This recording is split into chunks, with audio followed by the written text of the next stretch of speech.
Bismillahirrahmanirrahim. يا أيها الذين آمنوا ادخلوا في السلم كافة.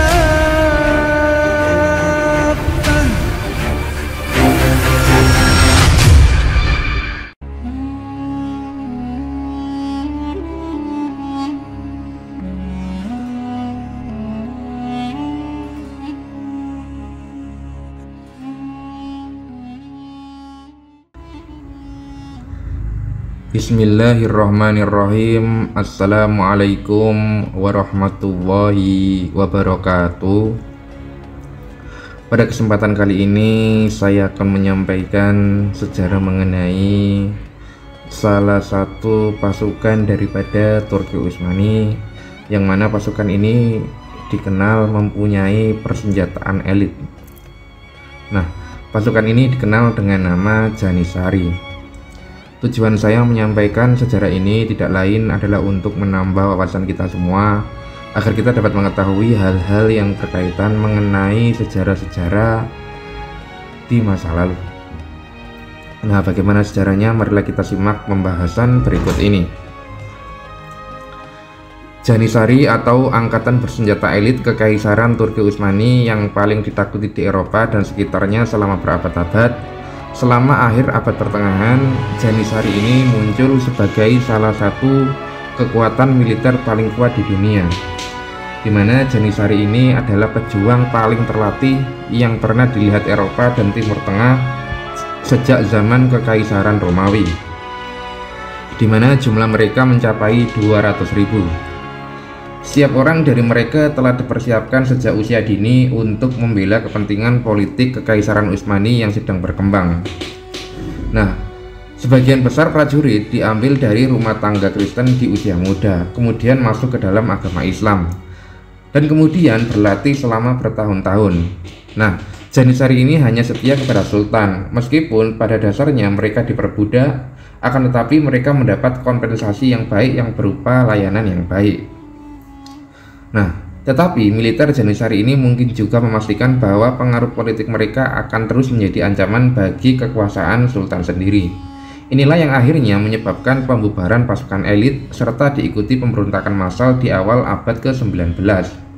Nah, sejarah Janissary sendiri dimulai pada abad ke-14, di mana ketika Sultan Utsmania menguasai sebagian besar wilayah Timur Tengah, Afrika Utara, dan sebagian Eropa. Nah, kerajaan Islam tersebut didirikan sekitar tahun 1299 oleh seorang pemimpin suku Turki dari Anatolia yang sekarang menjadi Turki modern, yang bernama Utsman yang pertama. Di bawah kepemimpinan penerusnya, wilayah Kekaisaran Utsmani segera membentang dari seberang Asia sampai ke Afrika Utara. Di antara penerus Utsman adalah Sultan Murad yang pertama, yang memerintah kekaisaran dari tahun 1362 hingga tahun 1389. Nah, kehidupan Janissary dalam Kekaisaran Utsmani tidak hanya sekedar cabang khusus korps militer, akan tetapi mereka juga memegang kekuasaan politik. Oleh karena itu, anggota korps ini menikmati sejumlah keistimewaan, seperti status khusus dalam masyarakat Utsmani, gaji yang dibayar, hadiah dari istana, dan bahkan pengaruh politik. Nah, Janissary ini menikmati status sebagai orang bebas dan dianggap putra sultan. Pejuang terbaik biasanya diberi penghargaan dengan promosi melalui pangkat militer dan terkadang mendapat posisi politik di kekaisaran. Sebagai imbalan atas hak istimewa ini, anggota Janissary Utsmani diharapkan untuk menjalani kehidupan yang melibatkan dan berkomitmen penuh kepada sultan. Nah, Janissary adalah puncak kejayaan Kekaisaran Utsmani, mengalahkan musuh-musuh Kristen kerajaan dalam pertempuran, dan seringkali kehebatannya ini dapat mengejutkan musuh-musuh mereka. Nah, ketika Sultan Mehmed yang kedua merebut Konstantinopel dari Bizantium pada tahun 1453, sebuah kemenangan yang akan menjadi salah satu pencapaian militer paling bersejarah sepanjang masa. Dan di situ Janissary memainkan peran penting dalam penaklukan tersebut. Nah, pada awal abad ke-16, pasukan Janissary ini telah mencapai sekitar 20.000 tentara dan jumlah itu terus bertambah. Nah, Janisari terutama dikenal dengan keterampilan memanahnya, tetapi prajurit mereka juga ahli dalam pertarungan tangan kosong.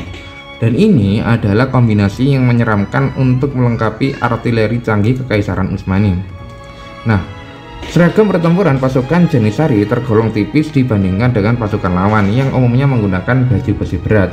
Hal ini menguntungkan mereka cekatan dan bermanuver di sekitar lawan.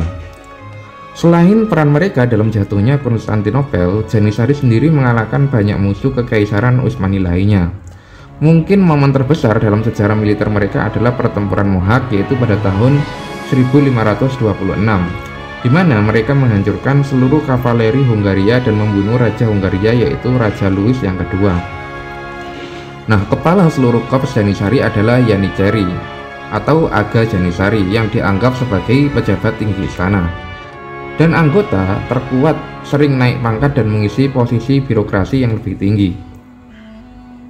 Nah, ketika Janisari Utsmani tidak memerangi musuh di garis depan, mereka diketahui berkumpul di kedai kopi sekitar kota, atau mereka akan berkumpul di sekitar panci masak besar yang dikenal sebagai kazan. Kazan adalah salah satu cara untuk membentuk solidaritas di antara para prajurit, dan mereka menerima bekal makanan yang melimpah dari istana, seperti hidangan pilaf dengan daging, sup, dan puding kunyit. Nah, selama bulan suci Ramadan, pasukan akan membentuk barisan ke dapur istana yang dikenal sebagai prosesi baklava, di mana mereka akan menerima penganan sebagai hadiah dari Sultan. Nah, mereka ini menerima makanan dari Sultan untuk melambangkan kesetiaan. Namun, persembahan makanan yang ditolak adalah tanda masalah. Jika Janisari ragu-ragu menerima makanan dari Sultan, itu menandakan dimulainya pemberontakan. Dan jika mereka membalik Kazan, mereka akan memberontak, dan ada beberapa pemberontakan Janisari sepanjang sejarah Kesultanan Utsmania, di mana pada tahun 1622 Utsman yang kedua yang berencana membongkar Janisari dibunuh oleh tentara elit setelah dia melarang mereka mengunjungi kedai kopi yang sering mereka kunjungi. Kemudian pada tahun 1807 Sultan Salim yang ketiga digulingkan oleh Janisari ketika dia mencoba memodernisasi tentara, tetapi kekuatan politik mereka tidak akan bertahan selamanya. Nah, Janisari ini adalah kekuatan kekaisaran sekaligus ancaman bagi kekuasaan Sultan itu sendiri. Pengaruh politik Janisari mulai berkurang seiring berjalannya waktu.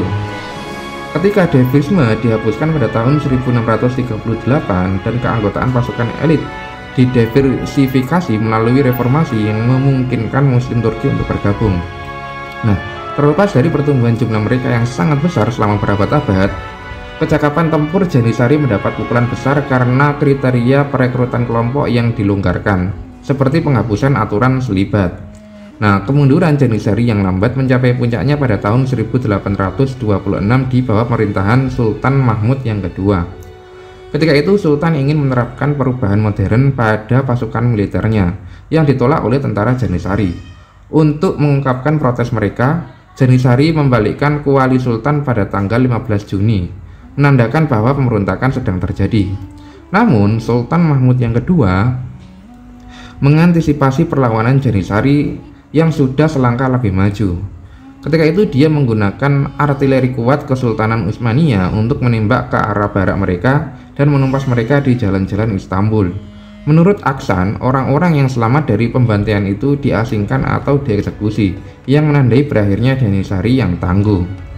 Nah, demikianlah secara singkat mengenai bangkit dan runtuhnya atau hancurnya pasukan elit Utsmani yang dapat saya sampaikan. Semoga yang sedikit ini dapat bermanfaat dan dapat menambah wawasan kita semua, karena tujuan saya menyampaikan sejarah ini tidak lain adalah untuk menambah wawasan kita semua. Akhirul kalam, wallahu a'lam bishawab, billahi taufiq wal hidayah. Wassalamualaikum warahmatullahi wabarakatuh.